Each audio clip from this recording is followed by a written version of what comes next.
Behind the gilded gates of Buckingham Palace, a monarch wrestles with the weight of centuries-old tradition while watching the world change in ways his predecessors could never have imagined. King Charles III, a man who spent 7 decades preparing for the throne, now faces his greatest challenge yet: maintaining the delicate balance of constitutional monarchy while dealing with one of history's most unpredictable world leaders.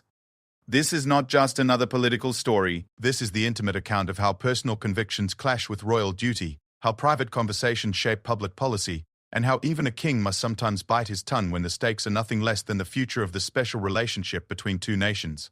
What happens when diplomatic protocol meets personal principles? When a lifetime of environmental advocacy collides with climate change denial? When measured royal restraint encounters unprecedented political chaos?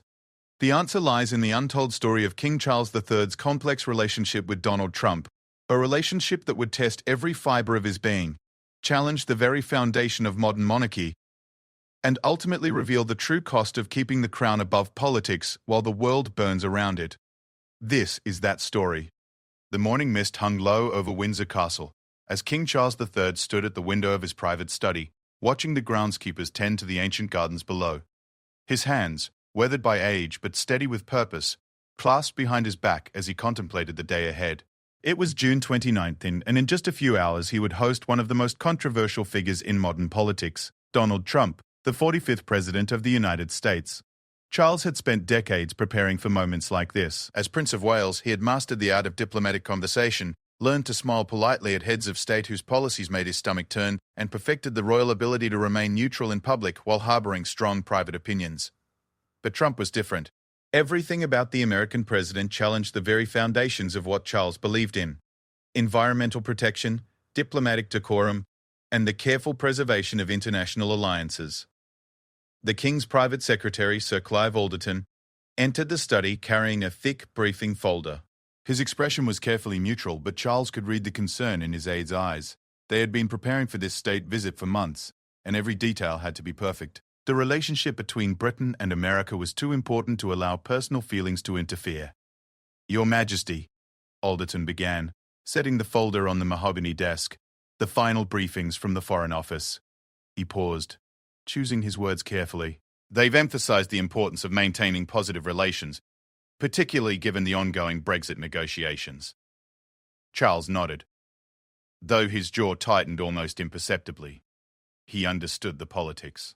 Britain needed America's support as it navigated its departure from the European Union. Trade deals, security partnerships, and economic stability all hung in the balance. But understanding the necessity didn't make it any easier to stomach. The King picked up the briefing folder, its weight seeming heavier than it should. Inside were detailed notes about Trump's policies, his temperament, his preferred conversation topics, and most importantly, the subjects to avoid. Climate change topped that list, followed by international environmental agreements and renewable energy initiatives, precisely the areas where Charles had spent most of his adult life advocating for change. As he flipped through the pages, Charles couldn't help but think about his decades of environmental work. Long before it was fashionable, he had been warning about the dangers of climate change, promoting organic farming, and championing sustainable development. He had given speeches to empty rooms, endured mockery from the press, and faced criticism for being ahead of his time. Now, as king, those same causes felt more urgent than ever, and yet he was expected to smile and make pleasant conversation with a man who had withdrawn America from the Paris Climate Agreement. The irony wasn't lost on him. His mother, Queen Elizabeth II, had navigated similar challenges throughout her reign, posting dictators and controversial leaders with the same grace she showed to beloved allies. She had understood that the crown existed above politics, that personal feelings had no place in state business. Charles had watched her do it countless times, marveling at her ability to compartmentalize her emotions. Now it was his turn. A knock at the door interrupted his thoughts. His equerry announced that the American delegation had arrived at Heathrow Airport. Within the hour, Trump would be at Buckingham Palace, and the careful choreography of diplomacy would begin. Charles closed the briefing folder and straightened his tie. Whatever his personal feelings, he was the King of England, and his duty was clear. The drive to Buckingham Palace gave Charles time to steel himself for what lay ahead. As the royal car wound through London streets, he observed the protesters gathering along the route. Thousands of people held signs denouncing Trump's policies, particularly his stance on climate change and immigration. Their anger was palpable, their frustration evident in every chanted slogan. Charles felt a strange kinship with them. They were expressing the outrage he couldn't. At the palace, the staff bustled with final preparations. The staterooms had been prepared with meticulous attention to detail, each piece of china and crystal positioned perfectly. The menu for the state banquet had been reviewed and approved, taking into account Trump's well-documented preferences for simple, familiar foods. Even the guest list had been carefully curated to avoid potential diplomatic landmines. Charles made his way to the Grand Hall, where he would formally greet the American president. The room, with its soaring ceilings and historic portraits, had witnessed centuries of diplomatic encounters. Kings and queens had stood in this very spot to welcome allies and adversaries alike, always maintaining the dignity of the crown, regardless of their personal feelings about their guests. As he waited, Charles reflected on the broader implications of this visit. The special relationship between Britain and America had weathered many storms over the decades. Churchill and Roosevelt, Thatcher and Reagan, Blair and Bush, each pairing had its own dynamic, its own challenges and triumphs. But this felt different. Trump's unpredictability, his tendency to say whatever came to mind, and his disregard for traditional diplomatic norms made him unlike any American president in recent memory. The king's thoughts were interrupted by the sound of the American motorcade approaching. Through the palace windows, he could see the line of black vehicles snaking through the courtyard, preceded by British police escorts and followed by Secret Service agents. The machinery of state was in motion, and Charles took a deep breath, preparing to play his part in this carefully orchestrated display of international friendship. Sir Clive appeared at his side, offering a final word of encouragement. "Remember, Your Majesty, this is about more than just one meeting. This is about preserving relationships that have endured for generations." Charles nodded, understanding the weight of those words. His personal feelings about Trump were irrelevant in the face of his constitutional duty. The great doors of the palace opened, and Trump appeared, flanked by his wife Melania and a entourage of advisors. Charles straightened his shoulders and prepared to greet the man who represented everything he privately opposed. As he stepped forward with a carefully practiced smile, he reminded himself that he was not just King Charles III in this moment. He was the embodiment of the British crown, guardian of traditions that stretched back centuries, and custodian of relationships that would outlast any single presidency. The handshake was firm, the smiles bright for the cameras, and the pleasantries flowed with practiced ease. To the watching world, it appeared to be just another diplomatic encounter between allied leaders. But for Charles, it was the beginning of one of the most challenging tests of his reign, maintaining royal composure while everything he believed in was being challenged by the man standing beside him.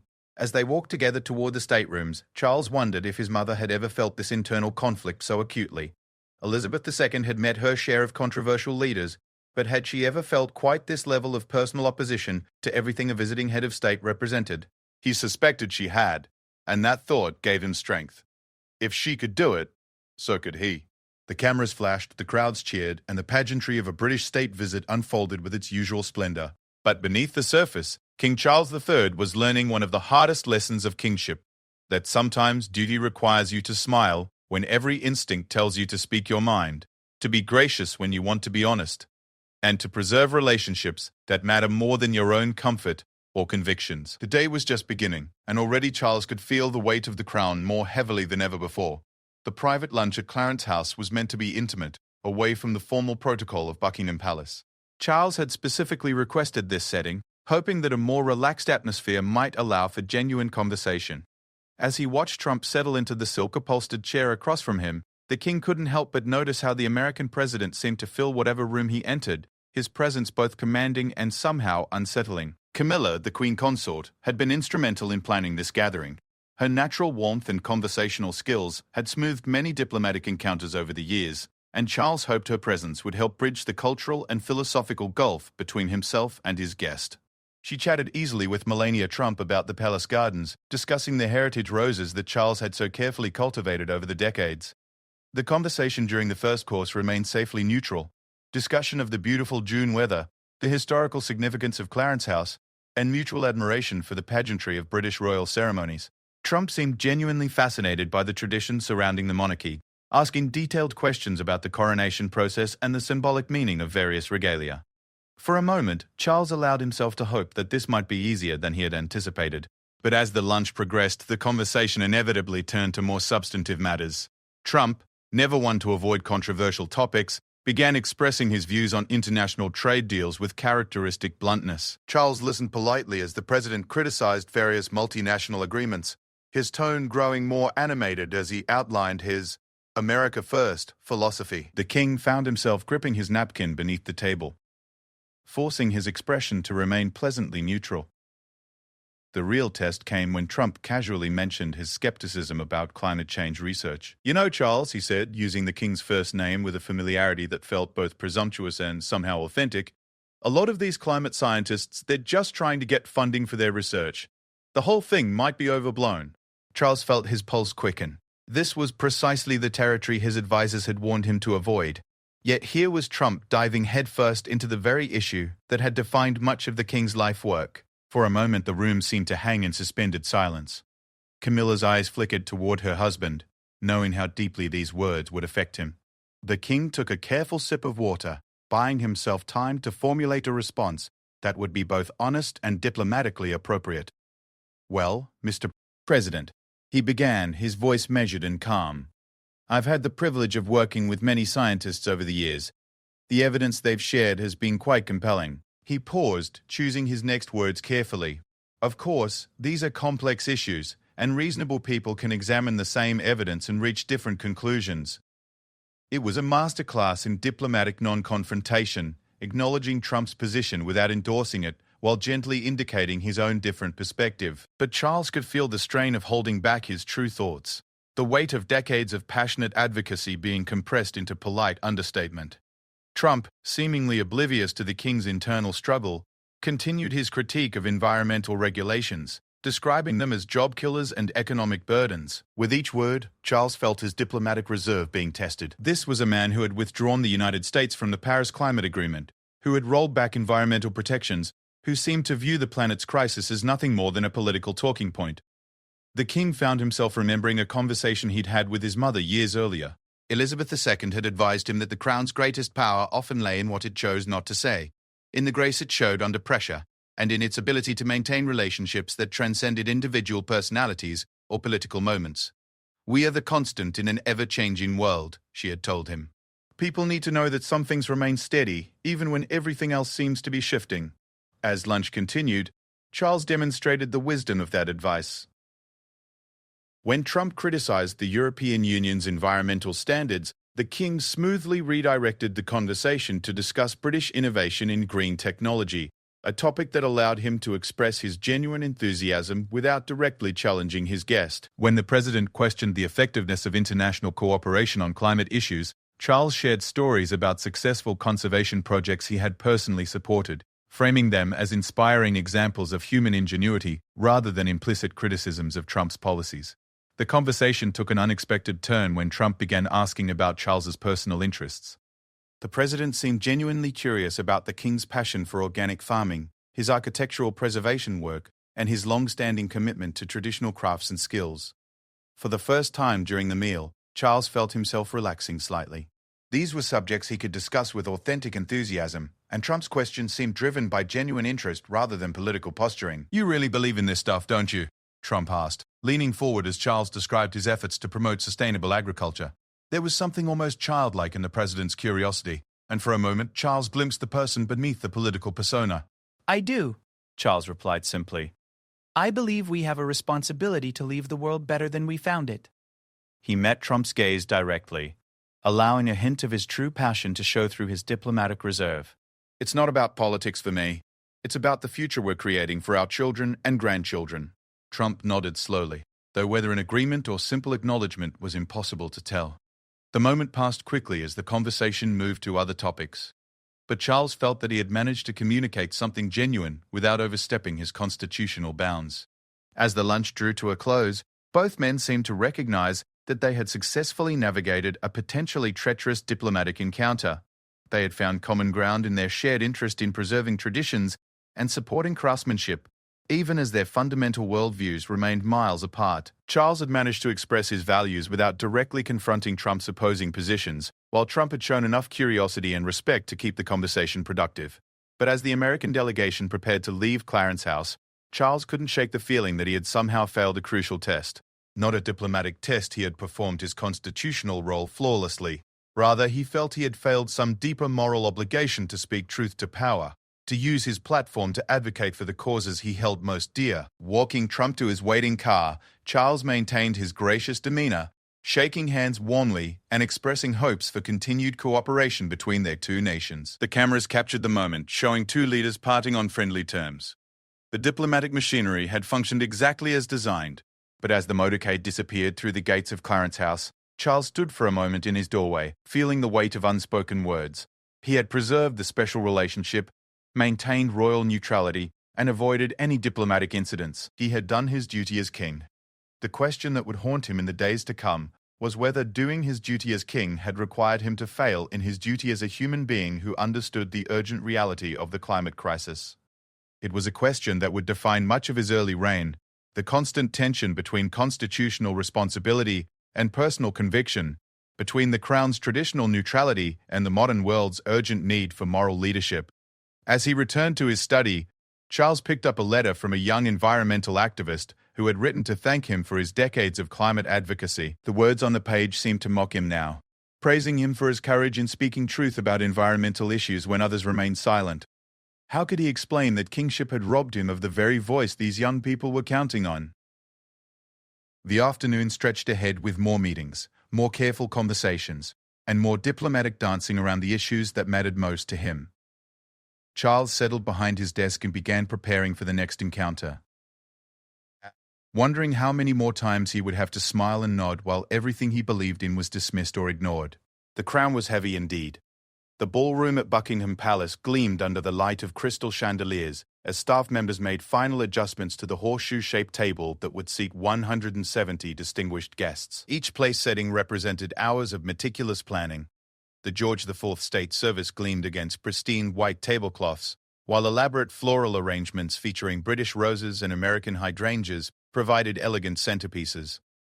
For King Charles III, surveying the scene from the gallery above, it was both magnificent and ominous. This state banquet represented the pinnacle of British diplomatic hospitality, a tradition refined over centuries to project soft power through spectacular pageantry. Every detail had been calculated to impress and honor the visiting head of state, from the selection of wines to the precise choreography of the evening's events. But Charles found himself dreading the hours ahead, knowing that he would be expected to deliver a speech that somehow balanced honesty with diplomacy while sitting mere feet from a man whose policies he found fundamentally objectionable. The guest list had been a particular source of tension during the planning process. The Foreign Office had insisted on including business leaders who might facilitate post-Brexit trade deals, while Charles had quietly pushed for the inclusion of prominent scientists and environmental advocates. The final compromise satisfied neither completely, resulting in a gathering that mixed titans of industry, with climate researchers, conservative politicians, with renewable energy entrepreneurs, creating an undercurrent of potential conflict beneath the evening's polished veneer. As Charles retreated to his private apartments to prepare for the evening, he found himself thinking about the speech he would deliver in just a few hours. The draft had gone through multiple revisions, with each version softening his language about international cooperation and environmental responsibility. The Foreign Office had been particularly concerned about any references that might be interpreted as criticism of Trump's withdrawal from the Paris Climate Agreement or his administration's environmental policies. The King's dresser helped him into his evening wear, white tie and tails with the blue sash of the Order of the Garter, the same formal attire worn by British monarchs at state banquets for generations. As he studied his reflection in the mirror, Charles wondered if his predecessors had felt this same sense of internal conflict when hosting controversial world leaders. Had his mother wrestled with similar doubts when entertaining dictators and strongmen? Had she ever felt that the demands of diplomacy required her to betray her own moral convictions? The arrival ceremony in the palace courtyard had passed without incident earlier in the day, but Charles knew that the real test would come during the intimate setting of the banquet. With cameras capturing every gesture and microphones recording every word, there would be no room for the kind of careful diplomatic language that had served him during their private lunch. The speech would be broadcast around the world, analyzed by commentators, and scrutinized for any hint of the king's true feelings about his controversial guest. As the appointed hour approached, Charles made his way to the green drawing room, where he would meet Trump before processing into the ballroom. The president was already waiting, resplendent in white tie and clearly enjoying the grandeur of the occasion. Melania Trump wore an elegant evening gown that complemented the formal splendor of the setting, And for a moment, Charles allowed himself to appreciate the visual spectacle they would create processing into dinner together. The conversation while they waited was mercifully brief and safely neutral, focusing on the impressive nature of the palace and the honor of the occasion. But Charles could see something calculating in Trump's eyes, awareness that this evening represented a significant diplomatic victory for his administration. Being hosted by the British monarch with full state honors would provide powerful imagery for domestic political consumption, particularly as Trump faced criticism at home for his handling of various international crises. The procession into the ballroom was a masterpiece of royal theatre. Led by the household cavalry's silver trumpeters, the two couples walked slowly through crowds of applauding guests toward the top table. Charles had participated in dozens of such ceremonies, but tonight he felt acutely aware of every step, every smile, every gesture that would be captured and broadcast around the world. The weight of the crown seemed particularly heavy as he acknowledged the assembled dignitaries with careful nods and practiced smiles. As they took their places at the high table, Charles noticed several familiar faces in the crowd that gave him pause. Dr. Jane Goodall sat near the middle of the horseshoe, her presence a reminder of the environmental battles being fought while he engaged in diplomatic pleasantries. Several prominent climate scientists were scattered throughout the room, their research directly contradicting many of Trump's public statements about global warming. The king wondered what they must think as they watched him play the gracious host to a man who had actively undermined their work. The dinner conversation flowed along predictable lines, with Trump holding court about his business experiences and his impressions of Britain. Charles found himself genuinely impressed by the president's knowledge of British history, particularly his familiarity with various royal residences and their architectural significance. For brief moments, he could almost forget the political chasm between them as they discussed the restoration challenges at Windsor Castle and the historical importance of maintaining traditional craftsmanship. But the underlying tension never fully disappeared. When conversation turned to international trade, Charles watched Trump's demeanor shift into his more familiar combative mode. The president spoke dismissively of multilateral agreements and expressed frustration with allies who failed to appreciate American generosity. Each comment felt like a subtle criticism of the international cooperation that Charles believed was essential for addressing global challenges like climate change. The real test came when it was time for the speeches. Charles rose first, the traditional protocol requiring the host to speak before the honored guest. As he looked out over the assembled crowd, he could see faces reflecting the full spectrum of British society, from ardent Trump supporters to vocal critics, from business leaders eager for American investment to activists who had protested outside the palace earlier that day. The King's speech was a masterclass in diplomatic language, praising the enduring friendship between Britain and America while carefully avoiding any specific endorsement of current American policies. He spoke eloquently about shared values and common heritage, about the importance of allies standing together in challenging times, and about the responsibility of great nations to lead by example. Every word had been carefully chosen to sound supportive without being specific, to honor the relationship while avoiding any statement that might be seen as political endorsement. But even as he delivered these carefully crafted phrases, Charles felt the weight of what he wasn't saying. He spoke about leadership and responsibility without mentioning climate change. He praised American innovation without acknowledging the country's withdrawal from environmental agreements. He celebrated shared values while remaining silent about the specific policies that contradicted those values. It was perhaps the most diplomatic speech of his life, and also the most personally frustrating. Trump's responding speech was vintage Trump rambling, personal, and filled with superlatives about the evening's magnificence. He praised the Queen's legacy, complimented the palace's grandeur, and expressed gratitude for British hospitality in terms that were both genuinely appreciative and characteristically self-aggrandizing. The president seemed genuinely moved by the pageantry of the occasion, and Charles found himself almost warming to this more vulnerable side of his guest. As the evening progressed through multiple courses and flowing wine, the atmosphere grew more relaxed. Charles observed Trump working the room with natural political instincts, charming dinner partners with stories and jokes, while carefully avoiding any controversial topics that might create diplomatic incidents. It was a reminder that beneath the controversial public persona was a skilled politician who understood the importance of personal relationships in international affairs. The musical entertainment that concluded the evening featured selections that had been chosen to reflect both British and American cultural traditions. As the guests enjoyed performances by the Royal Marines Band, Charles noticed Trump tapping his foot to the familiar melodies, his earlier bombastic energy replaced by something approaching genuine appreciation for the artistry on display. But even as the evening concluded successfully, Without diplomatic incident, Charles couldn't shake the feeling that something important had been lost in translation. The pageantry had been flawless, the hospitality generous, and the political objectives achieved. Yet he felt that the very success of the evening represented a kind of moral failure. That by hosting Trump with such honor and avoiding any mention of their fundamental disagreements, he had somehow legitimized policies he found abhorrent. As the last guests departed and the palace staff began the massive cleanup operation, Charles retreated to his private study with a mixture of relief and regret. The diplomatic mission had been accomplished, the special relationship preserved, and the constitutional monarchy's tradition of political neutrality maintained. But at what cost?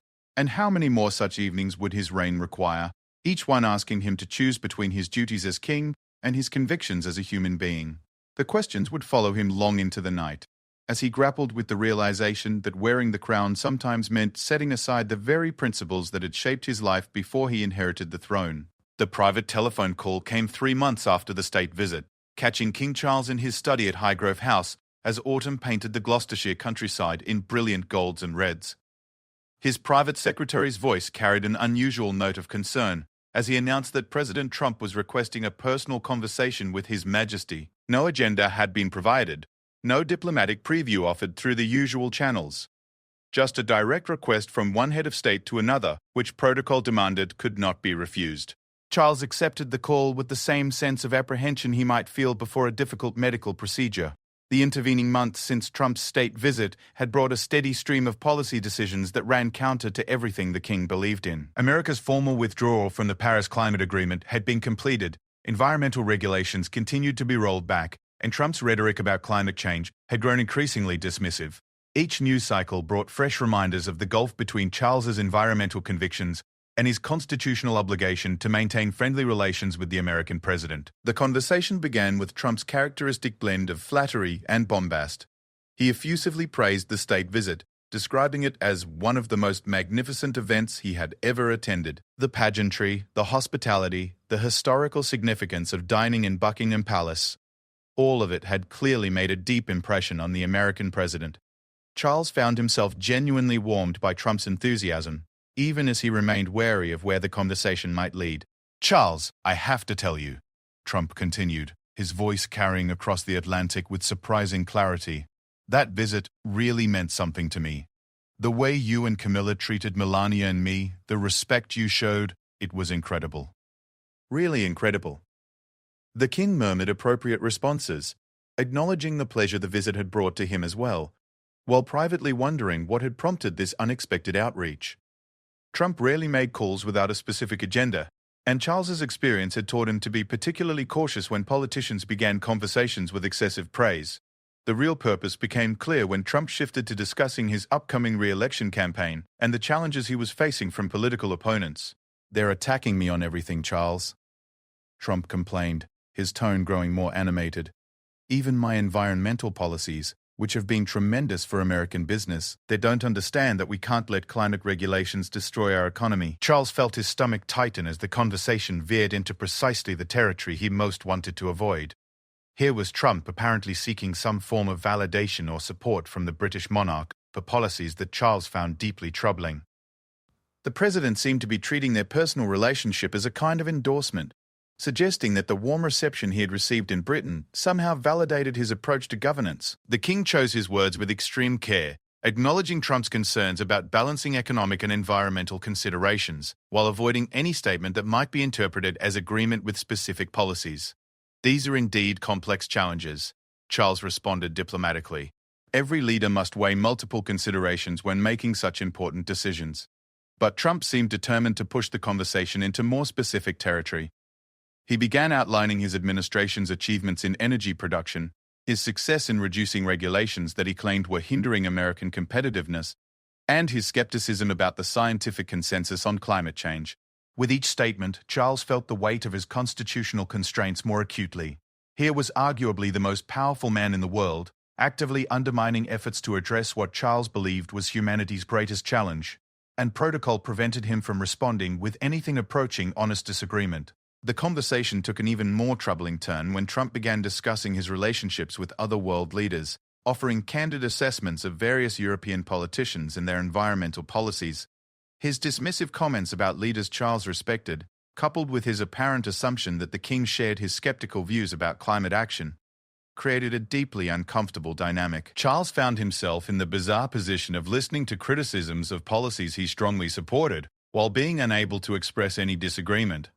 Perhaps most disturbingly, Trump seemed to interpret Charles's diplomatic silence as tacit agreement. "You understand these things, Charles," the president said with apparent satisfaction. "You're a practical man. You know that we can't let environmental extremists destroy our economies in pursuit of some theoretical future problem." The king felt a flash of anger so intense that he had to pause before responding, using the brief silence to regain his composure. Every instinct told him to correct Trump's mischaracterization, to explain that climate change was not theoretical but immediate and urgent, to defend the scientists and activists Trump was dismissing as extremists. Instead, he found himself offering another diplomatically neutral response about the complexity of balancing various national interests. As the call continued, Charles became increasingly aware of how Trump was likely to interpret and potentially use this conversation. The president had a well-documented tendency to claim support from world leaders, often exaggerating the substance of private conversations for political benefit. The thought that his forced diplomatic politeness might be twisted into an endorsement of policies he opposed filled Charles with a deep sense of unease. The king attempted to steer the conversation towards safer ground, inquiring about Trump's family and expressing hopes for continued cooperation between their two countries on areas of mutual interest. But Trump kept returning to his policy agenda, seemingly eager to have Charles acknowledge the wisdom of his approach to environmental issues. It was as if the president genuinely believed that the warm reception he had received during his state visit constituted some form of royal approval for his entire governing philosophy. When Trump mentioned his plans to visit Britain again, possibly during the following year, Charles felt a familiar knot form in his stomach. The thought of hosting another elaborate diplomatic celebration for a leader whose policies he found increasingly objectionable was almost unbearable. Yet he knew that such visits were not matters of personal preference, but constitutional obligations, diplomatic necessities that transcended individual feelings or political disagreements. The conversation finally began winding down after nearly 30 minutes, with Trump expressing his appreciation for Charles's friendship and his hope that they would continue to work together on matters of mutual interest. As they exchanged formal farewells, Charles felt exhausted by the effort required to maintain diplomatic courtesy, while every word seemed to conflict with his deepest convictions. After ending the call, Charles sat in silence for several minutes, staring out at the gardens he had spent decades cultivating according to organic principles. The irony wasn't lost on him. Here he was, surrounded by living proof of his environmental commitment, having just spent half an hour listening politely as those very principles were dismissed and derided by one of the world's most influential leaders. The king's private secretary knocked and entered, clearly eager to debrief about the unexpected call. But Charles found himself reluctant to discuss the details, partly out of respect for diplomatic confidentiality, but mostly because he wasn't sure how to articulate his growing frustration with the constraints of his constitutional role. How could he explain that his duty to remain above politics was forcing him to remain silent about the most important issue of his lifetime? In the days following the call, Charles found himself obsessing over Trump's comments and his own responses. He replayed conversations in his mind, wondering if he could have found ways to express his views more clearly without overstepping constitutional boundaries. He consulted constitutional experts about the limits of royal expression on political matters, seeking some framework that might allow him to speak more honestly about issues he cared deeply about. But the experts' advice only reinforced what he already knew, that constitutional monarchy required him to remain scrupulously neutral on political matters, even when those matters involved what he believed were existential threats to the planet's future. The crown's legitimacy depended on its ability to stand above partisan politics, to serve as a unifying symbol for the nation regardless of which party held power or which policies were being pursued. As autumn deepened into winter, Charles found himself increasingly isolated by his royal role. The environmental activism that had defined much of his life as Prince of Wales was now effectively silenced by the constitutional requirements of kingship. The very platform that gave him global influence also robbed him of the ability to use that influence on the issues that mattered most to him. The king began to understand why his mother had so rarely expressed strong personal opinions during her long reign. Not because she lacked convictions, but because expressing them would have undermined the carefully constructed neutrality that allowed the monarchy to survive in a democratic age. It was a sacrifice that came with the crown, a price paid for the privilege of serving as head of state in a constitutional democracy. Yet knowing the necessity of his silence didn't make it any easier to bear. especially as each news cycle brought fresh evidence of the urgent need for climate action. Charles found himself trapped between his duty as king and his conscience as a human being, wondering how many more conversations with leaders like Trump he could endure without compromising either his constitutional role or his fundamental principles. The secure briefing room beneath Buckingham Palace felt colder than usual as King Charles III reviewed the intelligence reports that had prompted this emergency meeting. It was January 2024, and the documents spread across the mahogany table painted a troubling picture of increasing global instability, much of it linked to climate-related disasters and resource conflicts that his environmental work had long predicted. Yet here he sat, constitutionally bound to silence, while the very crises he had spent decades warning about unfolded with devastating consequences. Sir Clive Alderton, his private secretary, sat across from him with representatives from the Foreign Office and the Cabinet Office.